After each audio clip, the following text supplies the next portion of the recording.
Alright, let's dive into everything you need to know about emergency medical responders, EMRs, emergency medical technicians, EMTs, and emergency medical services, EMS.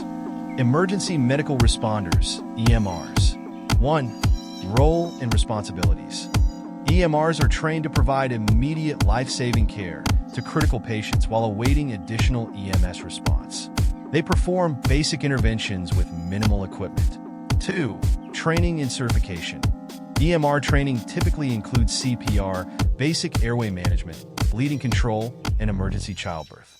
Certification usually requires completing a state-approved course and passing a certification exam. 3. Scope of practice. EMRs can perform basic emergency care such as CPR, using AEDs, controlling bleeding, and assisting with childbirth. They often work alongside EMTs and paramedics. Emergency medical technicians, EMTs. 1. Role and responsibilities. EMTs provide more advanced pre-hospital care than EMRs, including patient assessment, basic life support, and transportation of patients to medical facilities. 2. Training and certification. EMT training includes more comprehensive medical knowledge and skills than EMR training, covering areas like advanced airway management, patient assessment, and medical emergencies. Certification involves completing a state-approved course and passing the NREM, National Registry of Emergency Medical Technicians exam. 3. Scope of practice. EMTs can perform interventions such as administering oxygen, using advanced airway devices, splinting fractures, and providing basic medication administration. Emergency medical services, EMS. 1. System overview. EMS is a coordinated system that provides emergency medical care. It includes EMRs, EMTs, paramedics, dispatchers, and emergency departments working together to respond to emergencies. 2. Components. Key components of EMS include emergency medical dispatch, pre-hospital care, transportation, and hospital emergency care. EMS systems are designed to provide timely and efficient care to patients in emergencies. 3. Regulation and standards. EMS systems are regulated at local, state, and federal levels.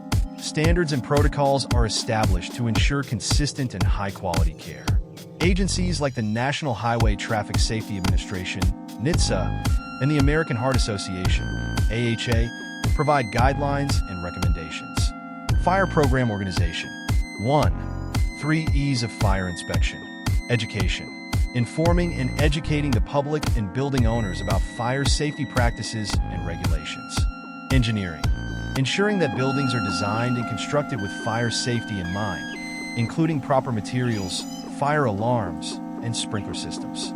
Enforcement. Making sure that fire safety codes and regulations are followed, and taking action when they are not, such as issuing citations or requiring corrective measures. 2. Fire codes and standards. NFPA codes. Widely used standards in the U.S., including NFPA 1, Fire Code, NFPA 101, Life Safety Code, and NFPA 72, National Fire Alarm and Signaling Code. International Fire Code, IFC, provides regulations to safeguard life and property from fire and explosion hazards. Local building codes vary by jurisdiction, but often incorporate elements of NFPA and IFC standards. 3. Types of codes. Prescriptive code provides specific, detailed requirements that must be followed to achieve a certain level of fire safety. Performance code focuses on the desired outcome rather than the specific methods to achieve it. These elements work together to ensure fire safety and effective emergency medical response, helping to save lives and protect property.